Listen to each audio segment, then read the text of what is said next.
Magandang good morning sa inyo guys. Yan, araw na linggo. At wala ng ulan. Tingnan nyo, mainit na. Mainit na sikat ng araw. At nagpapawis ako. Nagbike. Katapos ko lang magbike. Dito uli sa park. Sa park ng Taiwan. Yan, init ng araw, sikat ng araw. Wala na yung bagyo, nakaalis na. At sa wakas napagpapawis na rin kahit sa bisikleta lang.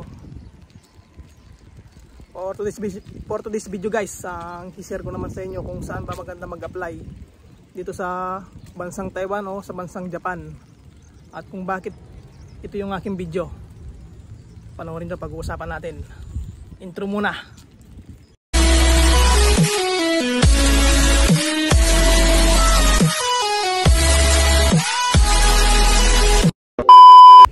Guys, magandang umaga ulit sa inyong lahat, sa mga nanonood ng video ko. At ang topic nga pala natin today is saan nga ba maganda mag-apply, dito sa bansang Taiwan o sa bansang Japan. Bali, kaya ko ito na-share kasi na-try ko na rin, na-experience ko na rin mag-apply sa Japan, sa agency ng Japan. At malaki yung pinagkaiba nila guys sa pag-apply. Bali sa Japan kasi ay mag-aaral ka pa ng Nihongo, siguro mga 3 to 4 months, ganun, depende sa employer mo kung kailangan ka na niya o hindi pa. Kasi may mga nakausap ako, yung dati kong kasamahan, yung kasama daw niya wala mang 1 buwan, nakaalis na kasi kailangan na siya ng employer. Dito naman sa Taiwan guys, pag na-select ka kasi medical na, tapos mag-ayos ka ng requirements hanggang sa tuloy-tuloy na yun hanggang sa makaalis ka na.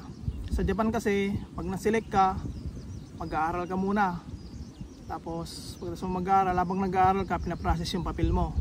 At sa Japan nga pala guys, medical muna bago interview, ganon sila doon. Bali, nung ako nag-medical muna ako bago ko siya salang sa interview, kaso yun nga hindi na natuloy kasi mas priority ko dito sa Taiwan. Ang sabi ko noon kung ano yung mauuna. Bali, nag-medical ako sa agency ng Japan, tapos nag-medical din ako dito sa Taiwan, dito sa company ko ngayon, dyan sa agency sa Pinas. Tapos tinansya ko kung sinong mauuna. Ayun, mas mabilis yung dito sa Taiwan, kaya ito ang ginrab ko. Kasi kung ano naman yung mauna kasi Japan at saka Taiwan, parehas naman maganda yan. Siguro depende na lang sa trabaho mapupuntahan mo, maganda ba o hindi. Yun na lang yung pinagkaiba nila sa trabaho. Kasi alam ko sa Japan talaga, trabaho is trabaho. Ang pinagkaibahan lang talaga nila dun guys ay yung culture, yung kung ano yung mga ano nila, kung ano yung ano nila, tulad nung cost of living nila sa Japan. Yan. Kasi maraming napapanood ng mga vlogger dyan sa Japan na yung cost of living talaga is malaki. Tapos yung mga bilihin din medyo mataas. Dito naman guys, yung cost of living is hindi naman ganong kalakihan. Ito kasi ay may mga libreng dorm ganun, tulad nung sa amin, walang bayad yung dorm namin, pagkain lang ang binibili namin sa pang araw-araw. Sa Japan kasi is babayaran mo yung bahay mo, tapos yung pagkain. Yun nga, cost of living ang malaki doon. Yun ang pinagkaiba nila. Tsaka sa sahod siguro, may pinagkaiba din sila ng konti. Saka depende din naman yan sa overtime. Sabi ko nga sa ibang vlog ko, ang magpapalaki sa sahod mo is yung overtime. Yun lang ang talagang nagpapalaki sa sahod minsan. Kasi yung basic is fix lang yun. Siyempre may kaltas pa yun.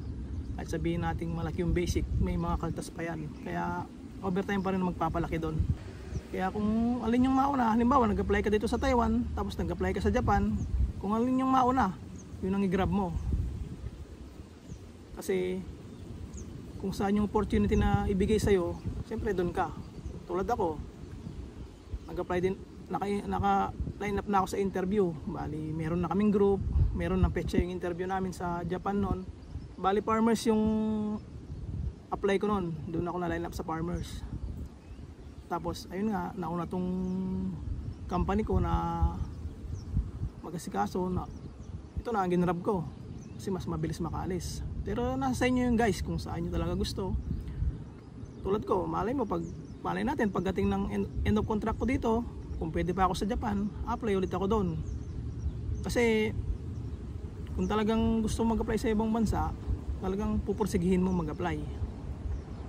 Kasi gusto ko rin naman makarating ng Japan eh. Gusto ko rin naman maranasan kung paano magtrabaho doon. Kasi yung mga napapanood kong mga vlogger doon, parang naka-excite magtrabaho dyan o makapunta dyan. Siguro pagdating ng panahon, pagka pwede pa tayo sa Japan, kasi may age limit din sila dyan eh. Pagka pwede pa, pagkatapos ng kontrata dito, try ko ulit mag-apply dyan kung pwede pa. Pero siyempre habang nandito, ayun, magpursige magtrabaho at mag-ipon para pag tapos na yung kontrata dito at gusto ulit mag-apply sa ibang bansa, may pang a-apply ka.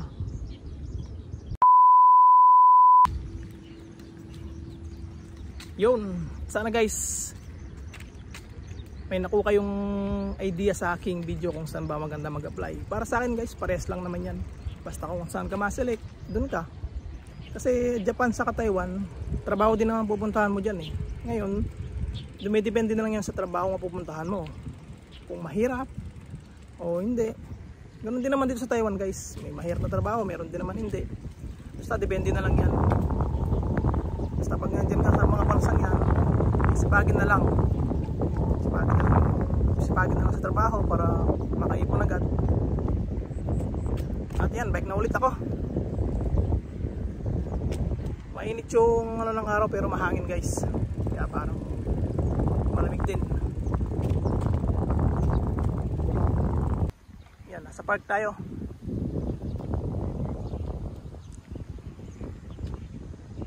Yan, puro bukid.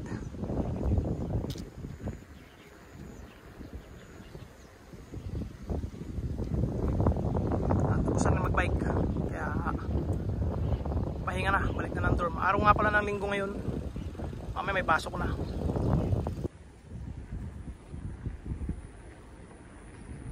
Salamat nga pala guys sa mga nanonood ng video ko. Sana yung hindi pa nakasubscribe, subscribe na ako sa aking YouTube channel para sa mga gagawin ko pang video about dito sa bansang Taiwan. At sana kayo magkasawa sa mga video ko. See you in the next vlog na lang ulit. Ingat lagi. God bless. Bye bye.